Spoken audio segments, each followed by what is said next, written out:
Hello everyone, আমি রিয়া। আজকে আমি পাবদা মাছের তেল ঝালের রেসিপি নিয়ে চলে এসেছি। তো প্রথমে কয়েকটা পাবদা মাছ নিয়ে নিলাম, তারপরে সেটাকে নুন, হলুদ আর সর্ষের তেল দিয়ে ভালো করে মাখিয়ে নিলাম।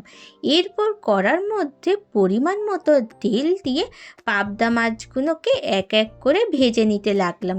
যতক্ষণ মাছগুলো ভাজা হচ্ছে তার মধ্যে আমি মশলাটাকে রেডি করে নেবো। তো একটা মিক্সার গ্রাইন্ডারের মধ্যে 1 চামচ মতো কালো সর্ষে, 1 চামচ সাদা সর্ষে আর কয়েকটা আদার টুকরো আর 2টো মতন কাঁচা লঙ্কা দিয়েছিলাম। তো তোমরা যেরকম ঝাল খাও সেই পরিমাণে তোমরা কাঁচা লঙ্কা দিতে পারো।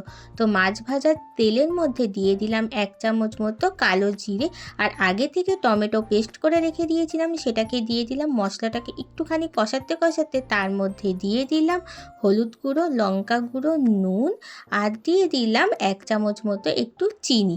তারপরে আগে যে মশলাটাকে পেস্ট করে রেখে দিয়েছিলাম সেটাকে আমি দিয়ে দিলাম। তারপরে সেই মশলা ধোয়া জলটাকে দিয়ে ভালো করে মশলাটাকে কষাতে কষাতে তেল বেরিয়ে আসলে তারপরে দিয়ে দিলাম পরিমাণ মতো জল, আর যে মাছ ভেজে রেখে দিয়েছিলাম আস্তে আস্তে সেই মাছগুলোকে দিয়ে দিতে হবে, আর উপর থেকে 2টো কাঁচা লঙ্কা দিয়ে দিলাম। তারপরে 5 মিনিট মতন তরকারিটাকে চাপা দিয়ে রাখার পর রেডি হয়ে যাবে আমাদের পাবদা মাছের তেল ঝালের রেসিপি। একদম গরম ভাত দিয়ে খেতেই পাবদা মাছের রেসিপিটা জাস্ট দুর্দান্ত লেগেছে।